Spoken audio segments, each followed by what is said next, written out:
और ये परहेज कौन कौन से हैं? जैसे तम्बाकू, शराब और भाई ये और बकवाद, रिश्वतखोरी, लूटा खसोटी, मिलावट, तम्बाकू, मांस, ये शराब, ये प्रयोग नहीं करना चाहिए। ये तो वैसे भी एक सभ्य पुरुष का वैसे भी आहार नहीं है। ठीक है, हम कुसंगत घनी फैल गई अपने समाज में, मानव समाज में, और बच्चे देखम देखा फिर ये नकल बहुत जल्दी कर लेते हैं। बीड़ी पीता देखा बीड़ी पीने लग गए, सिगरेट पीता देखा नो टॉर्सी बना के आप भी सिर्फ पीवो बेसिक ना पर नो जरूर करने लग गए कुछ, फिर वो पीने लग गए। ऐसे ही शराब और मांस का एक दूसरे को देखकर हमने ये प्रचलन कर दिया, प्रचलन हो गया। पुण्यात्माओं, अब हम शुभ संस्कारी बनेंगे, शुभ अच्छे कर्म करेंगे, और हम जब अच्छे कर्म करेंगे तो हमें देख देख कर समाज भी हमें देखकर अच्छे कर्म शुरू करेगा। बच्चे सत्संग में आएंगे, यहाँ ज्ञान सुनेंगे, फिर आप जो यहाँ से तैयार करके भेजे जाते हो अपने अपने घर गांव नगर में, आपके व्यवहार विचारों को देखकर अड़ोस पड़ोस के बच्चों पर भी अच्छा असर पड़ेगा। तो एक समाज भी सुधरेगा और कल्याण भी होगा। और फिर दूसरी मर्यादा कौन सी है? आन उपासना नहीं करनी। आन उपासना कौन सी है? जो दास बताओ वही करोगे, और दास के क्या बताएगा? जो हमारे सदग्रंथ बताते हैं। ये दास एक टीचर है, आप विद्यार्थी हैं, और इस आध्यात्मिक मार्ग का जो सिलेबस है वो हमारे सदग्रंथ हैं, पवित्र चारों वेद, पवित्र श्रीमद् भगवद गीता और पवित्र सूक्ष्म वेद।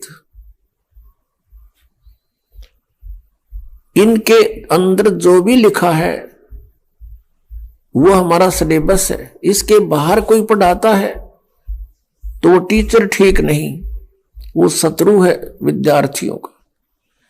और पवित्र 18 पुराण, पवित्र कुरान शरीफ, पवित्र बाइबल, पवित्र गुरु ग्रंथ साहिब, ये हमारे पाठ्यक्रम की पुस्तकें हैं।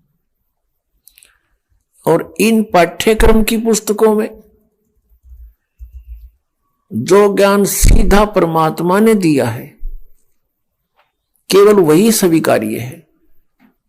और फिर जिनको परमात्मा आकर प्राप्त हुए अपने विधान अनुसार, उन नेक आत्माओं को, और उन्होंने जो परमात्मा परमेश्वर को देखा सचखंड में, सतलोक में, और फिर सब स्थिति से वो परिचित हुए, उन्होंने फिर जो ज्ञान अपनी अमृतवाणी में लिखा है वो ज्ञान हमें मान्य है। उसके साथ साथ जैसे 18 पुराण ये सहयोगी ज्ञान है सृष्टि रचना को समझने के लिए। बाकी 18 पुराणों का इस भक्ति मार्ग में कोई योगदान नहीं है। भक्ति मार्ग में योगदान है पवित्र गीता जी, पवित्र 5 वेद, 4 वेद तो आपके सामने है, वेल नोन है, और 5वां जो सच्चिदानंद ब्रह्म की वाणी उन्होंने खुद अपने मुख से आकर बोला है और यहां आकर रहे हैं, वो वाणी ये है हमारे भक्ति के मार्ग के सदग्रंथ। इसके अतिरिक्त जैसे पुराण है, कुरान है, और जैसे कुरान शरीफ में जो ज्ञान दिया है ब्रह्म ने हजरत मोहम्मद जी को सीधा, वो ज्ञान बिल्कुल सही है। उसके अतिरिक्त किसी फरिश्ते ने प्रवेश करके बोला है तो फरिश्ते की आदेश हमें स्वीकार्य नहीं, केवल परमात्मा का जो ज्ञान है वही हमें स्वीकार्य है। जैसे पुराणों के अंदर ब्रह्मा जी ने अपना अनुभव, कुछ वेदों का ज्ञान मिक्स, और कुछ पूर्ण परमात्मा ने आके जो उसे डिस्कस की थी वो ज्ञान ले लिया थोड़ा सा, तो वो ज्ञान कंप्लीट ना स्वीकार किया कबीर परमेश्वर वाला। अपना अनुभव, वेदों को जैसा उसने समझा वो ज्ञान मिला करके वेद, ये पुराणों का ज्ञान सुना दिया। फिर ब्रह्मा जी से सुने हुए ज्ञान को फिर अन्य ऋषि महर्षियों ने कुछ ब्रह्मा जी वाला ज्ञान, कुछ अपनी खिचड़ी बनाई और फिर आगे अलग पुराण की रचना कर दी। इस तरह ये 18 विभाग हो गए।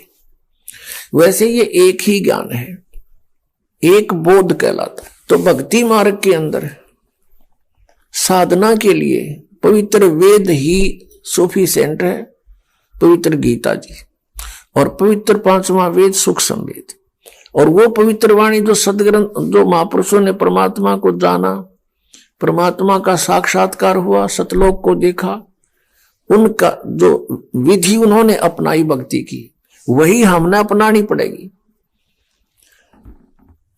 और तभी हम इस भक्ति मार्ग में सफल होंगे।